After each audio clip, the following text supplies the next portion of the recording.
पूरी सामाजिक जीवन से बिल्कुल संन्यास की ओर जा रहे हैं। तो अंतिम क्षण में ये होता ना कि मैं मेरे पीहर जाऊं, मेरे लोगों से मिलूं, ये इनके अंदर की एक भाव उठे थे। और इसलिए हमने बार बार आग्रह किया। हमारे अशोक जी का बहुत बहुत साधुवाद मेरे साथ में है, हम दोनों एक विद्यालय के अंदर पढ़ाते हैं।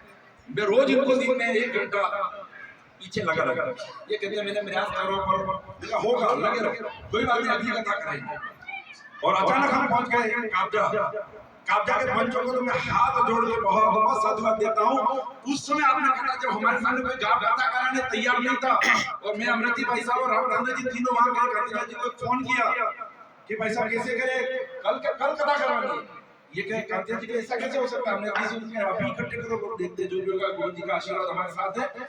और आप आश्चर्य करेंगे 1 घंटे के अंदर हम वहां पहुंचे और 10 मिनट में 50-60 लोग इकट्ठे हो गए। और आदरणीय प्रभुलाल जी हमारे समाज के अध्यक्ष भी, उन्होंने अपने संक्षिप्त उद्बोधन में ये कहा था, हमें बड़ा आश्चर्य हुआ।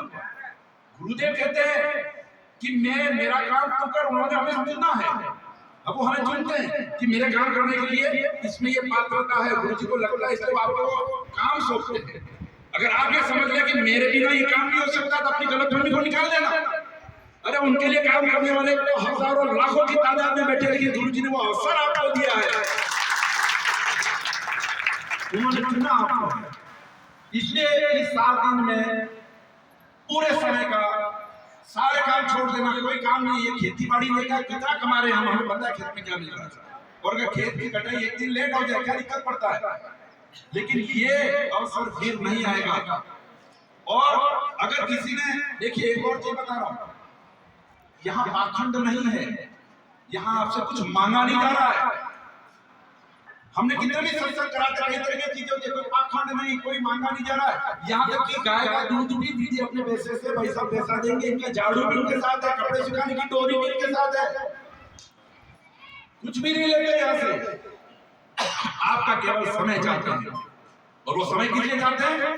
अपने लिए नहीं, आपके अपने बच्चों के लिए, आपके स्वयं के लिए, आपके परिवार के लिए। इसलिए हम बदलेंगे, युग बदलेगा। गुरुजी ने अखंड ज्योति के अंदर स्पष्ट रूप से कहा है कि 2026 का पूरे विश्व के अंदर भारत की धर्म ध्वजा फहराएगी, युग निश्चित बदलेगा। अब उस युग को बदलने में आप ज्यादा नहीं नंदी सिंह गैलरी की तरह काम कर दो, जो रामचंद्र बनाते समय छोटी छोटी मिट्टी ला करके दे रही थी, उससे रामचंद्र को कोई प्रभाव नहीं पड़ता था। लेकिन उसने ये सोचा था कि राम जी का इतना बड़ा काम हो रहा है, मैं कभी पीछे रह जाऊं। इसलिए आप सभी से आग्रह है, सभी सारा काम छोड़ करके, मैं अमृत जी साथ में बोल रहे, व्यवस्था करा रहे हर गाँव में जाके। हम देखो हमारी वेदना है, हम हमारे गाँव का कथा करा रहे हैं, ये कड़वा सच कारण है कि हमको ऐसा मकान या ऐसी व्यवस्था नहीं हो पा रही, और हमारे पास समय नहीं, हमको सब इधर उधर व्यवस्था में लगे रहना पड़ता है और कथा भी नहीं सुन पा रहे।